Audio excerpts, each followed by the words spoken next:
자, 이제 중간고사 끝났지요? 학생들도 정말 고생 많았고 또 뒷바라지 하시는 어머님들도 정말 수고 많으셨어요. 자, 이제 이렇게 시험이 끝났으니까 우와, 신난다, 살았다, 이제 놀자, 이럴 수 있으면 얼마나 좋겠어요. 그런데 시험이 끝나고 나면은 시험 전보다 더 마음이 무겁고 우울하고 그렇게 되는 경우들이 더 많은 것 같아요. 그리고 시험 끝나고 나면은 이제 다들 오답노트 하라고 이렇게 얘기를 많이 하잖아요. 그런데 성적이 좋아서 그래도 틀린 문제가 몇 개 안 되면 이 오답도 할만할 텐데, 틀린 문제 수가 이제 많아지면 많아질수록 이 등급이 밑으로 내려가면 내려갈수록 이 오답하는 게 너무 큰 일이 되어버리고 또 하기 싫은 일, 피하고 싶은 일이 되어버리는 것 같아요. 뿐만이 아니고 이 오답 노트에 대해서 이제 다양한 의견들이 있어요. 어떤 분들은 오답 노트 왜 하냐, 아예 하지 마라, 이렇게 얘기하시는 분들도 있고요. 오답 노트가 아니고 자기 생각을 거기다 적어야 된다, 오답 일지를 써라, 이런 분들도 있고요. 또 오답 노트라는 걸 활용해서 점점 이렇게 모르는 걸 줄여나가는 방식으로 해라, 이렇게 얘기하시는 분들도 있어요. 그렇게 다양한 견해가 있다는 거는 이거를 제대로 활용을 못하는 경우가 많기 때문이 아닐까 싶거든요. 근데 오답 노트가 왜 제대로 활용되지 않을까에 대해서는 다들 좀 생각을 안 해보신 건 아닐까 하는 그런 생각도 들어요. 오답 노트를 다 일괄적으로 모두 다 이렇게 해 라고 하는데 이게 애들마다 다르거든요. 애들 성격에 따라서도 오답 노트를 대하는 게 달라요. 그리고 오답을 어떤 식으로 해야지 얘한테 맞는다, 그것도 다르거든요. 근데 그런 거는 고려하지 않고 다 똑같이 하라고 하니까 이게 제대로 활용이 안 되고 있는 거죠. 그래서 오늘 저는 어떻게 자기 성격에 맞춰서 오답 노트를 잘 활용할 수 있는지 좀 알려드리도록 할게요.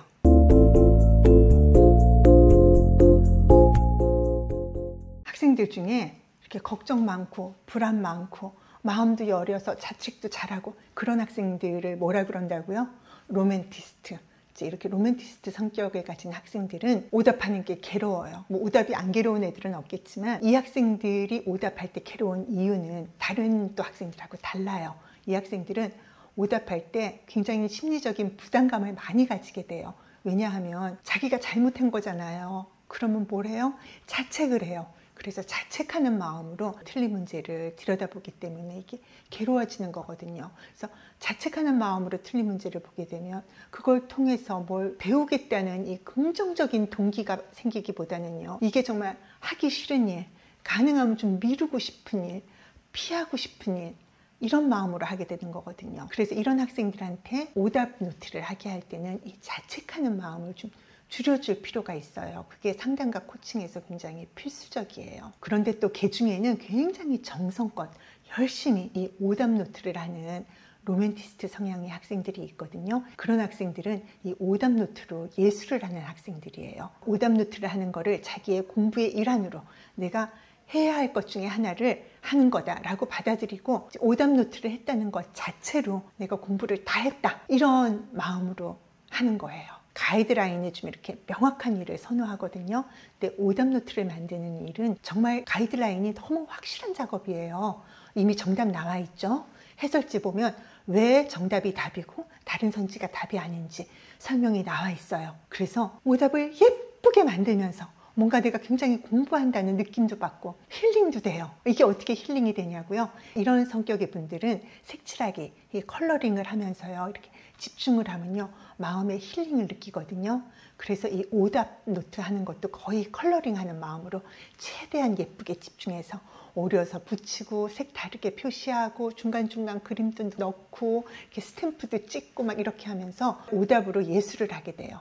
그런데 문제는 그렇게 해놓고 들여다보질 않는다는 거예요. 그래서 오답하지 마라, 쓸데없이 오답으로 예술하지 말고 시간 들이지 마라, 보지도 않을 거면서 이런 말이 나오게 되는 거예요. 이 학생들 같은 경우에는 오답을 하면서 이게 주객이 전도돼 버린 거죠. 오답 노트를 만드는 것 자체가 공부가 되는 것이 아닌데 예쁘게 꾸미기 하고 끝나버리는 거예요. 그럼 예쁜 노트는 남아서 뭔가 뿌듯해질 수는 있지만 내 머릿속에는 별로 남는 게 없게 돼요. 그러니까 공부에 시간은 들였는데 성적이 안 나와요. 그러니까 바로 이런 경우가 되는 거예요. 그래서 제가 이제 코칭을 할 때는 이런 학생들에게는 오답을 하면서도 학습이 되도록 생각을 좀 하게 많이 유도를 해요.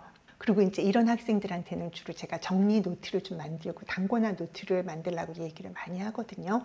그래서 그 정리 노트나 단권화 노트, 그 자기가 틀린 부분, 그 내용으로 다시 가서 그곳에 틀린 문제가 왜 틀렸는지 좀 생각하고 거기다 추가해 넣도록까지 이렇게 저는 이제 코칭에서 지도를 하고 있는데, 그게 실수를 틀렸는지, 몰라서 틀렸는지, 실수라면 왜 실수를 했는지, 그 당시에 자기 감정까지도 생각해서 되돌아볼 수 있게 해요. 왜냐하면 그렇게 해야지 이 학생이 스스로 자신이 가진 부정적인 이 감정의 기억에서 탈출할 수 있고, 그래야지 다음에 유사한 문제를 만났을 때 심리적으로 위축되지 않거든요. 그리고 또 다른 유형의 학생들이 있죠. 늘 정답같이 안정된 삶을 살 수 있기를 바라는 마음을 가진 사람들이 시험에서 정답을 찾지 못했다. 그럼 어떤 생각이 들까요? 그걸 다시 들여다보면서 분석하는 거는 뭔가 안정을 깨는 그런 느낌이 들지 않을까요? 그래서 그걸 다시 분석하면서 안정을 깨고 싶지 않고 그냥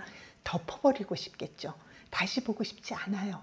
이런 학생들이 바로 리얼리스트 성향의 학생들이에요. 이 학생들이 채점을 하면서 이제 정답을 알았으니까 됐어, 다 알았어, 정답 알았으니까 됐어, 그러면서 오답은 안 하게 되어버려요. 이 리얼리스트 성향의 학생들에게 오답을 하라고 하면은 그 문제 답 이제 알아요 라는 반응이 많이 돌아와요. 아니면 제가 처음에 이거라고 생각했는데 고쳐서 틀렸어요. 또는 다른 문제집에서 비슷한 문제 봤는데 그 문제는 답이 이거라서 골랐는데 우리 쌤이 낸 문제는 그게 아니었네요. 이런 말을 많이 해요. 이런 말을 하는 그 마음은 어떤 마음인가 하면요, 사실은 내가 이게 다 아는 거야 라고 생각하고 싶은 마음이거든요.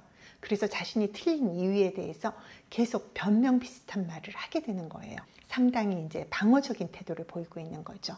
그리고 심지어는 이 문제를 나만 틀린 게 아니고 우리 반에 이 문제 틀린 애들 많다는 것으로 은근히 위로를 받는 그런 경향도 있어요. 그렇지만 이런 이제 말이나 이런 생각은 지금 당장 이 학생의 마음을 편하게 해줄 수는 있지만 똑같은 문제, 똑같은 선지를 또 만난다면 모를까, 유사한 문제를 만나면 그런 핑계가 좀 무색하게 또 틀릴 거라서 이제 안타까워지는 거죠. 이런 학생들을 이제 상담하거나 코칭할 때는 정답만 찾는 건 오답 노트의 정석이 아니야. 네 스스로 정답은 왜 정답인지, 네가 고른 건 왜 답이 아닌지, 그리고 그 외에 다른 선지들은 왜 답이 아닌지까지 찾고 이 문제 유형 파악하고 네가 왜 틀렸는지 알아내고 그렇게 하는 게 오답 노트를 만드는 정석이야 라는 거를 좀 인식시켜 주려고 해요. 그래서 이 학생들이 가지고 있는 정석의 기준, 정답의 기준을 바꾸는 그런 코칭을 하는 거죠. 낙천적이고 쾌활하고 굉장히 사교적인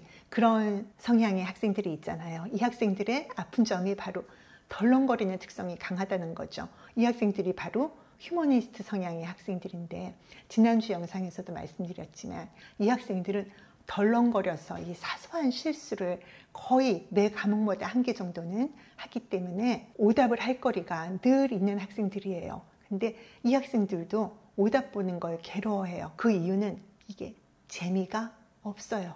그리고 이건 다 지나간 거예요. 이 학생들은 그 지나간 실수와 지나간 실패를 다시 들춰내는 거 하고 싶어 하지 않아요.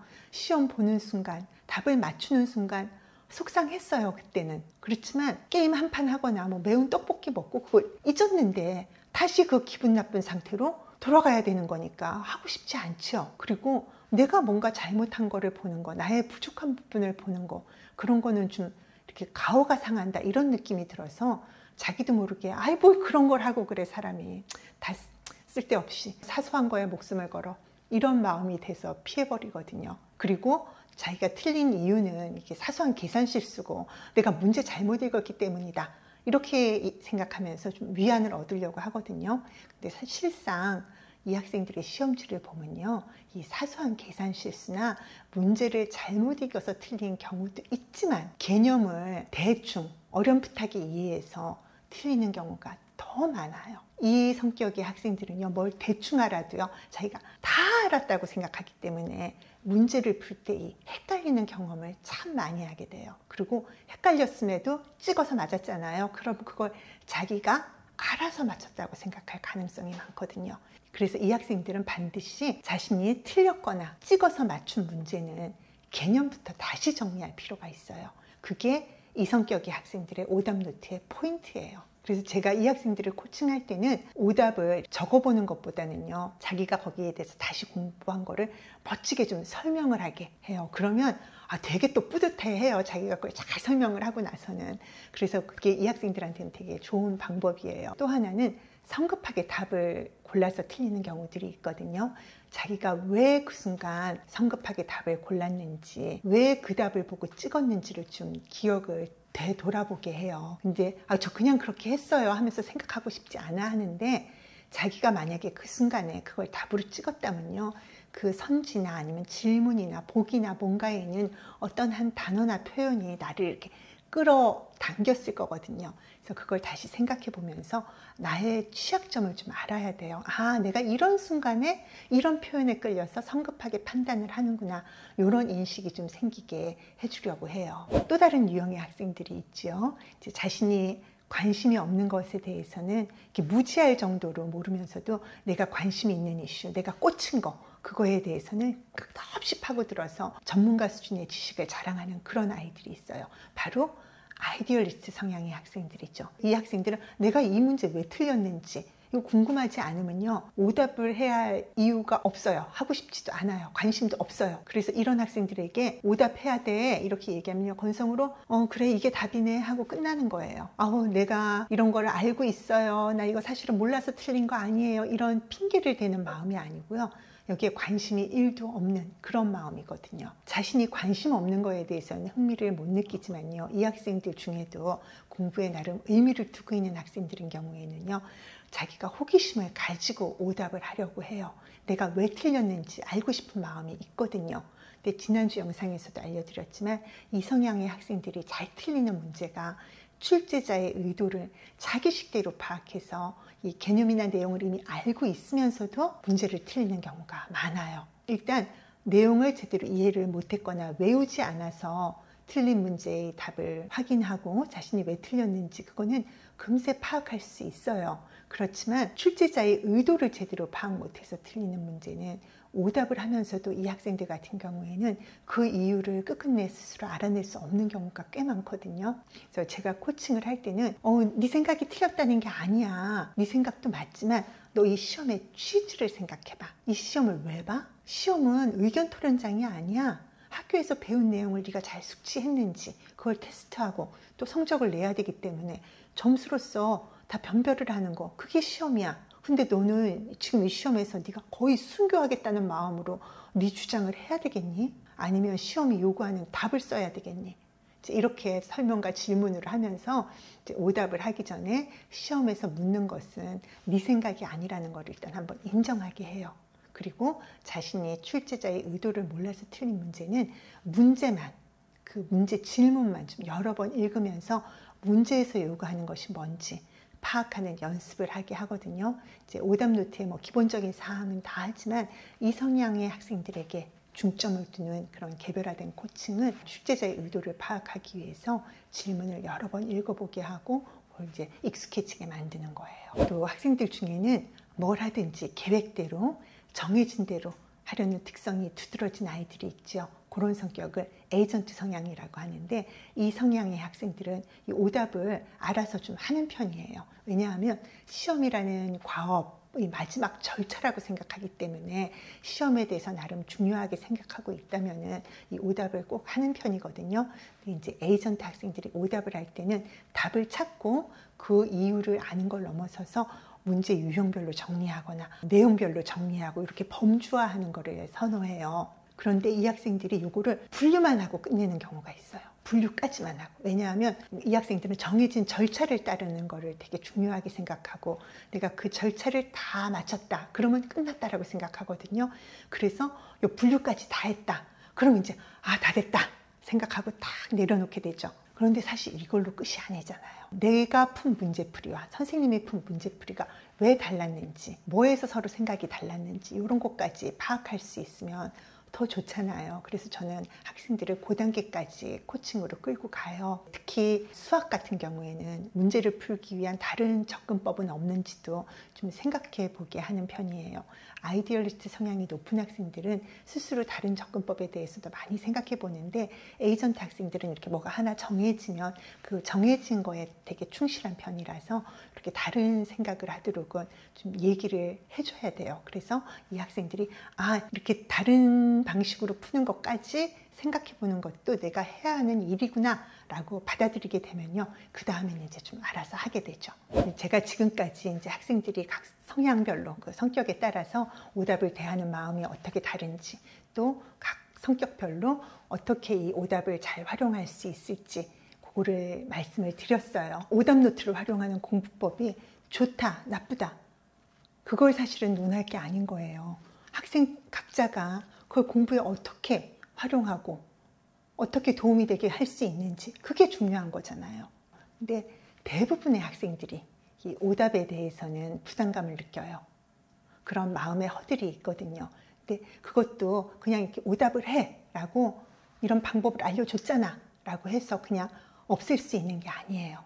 그런 마음의 허들을 없애기 위해서도 그 학생의 성격적인 특성, 또 그 학생이 공부에 대해서 가지고 있는 마음, 이런 걸 고려해서 개별적으로 접근을 해야 돼요. 이렇게 학생들이 이 오답하는 과정 하나, 그거 하나를 통해서도 자신의 실수나 실패를 통해서 배움을 얻고 성장할 수 있도록 해주는 거, 그게 바로 공부 마인드셋을 만드는 개별화 과정이라고 할 수 있는데, 이렇게 개별적으로 접근을 해서 학생이 이 오답하는 거 하나에서도 내가 이렇게 바뀔 수 있구나, 내가 이렇게 공부해 갈 수 있구나 하는 마음을 가지게 해줄 필요가 있습니다.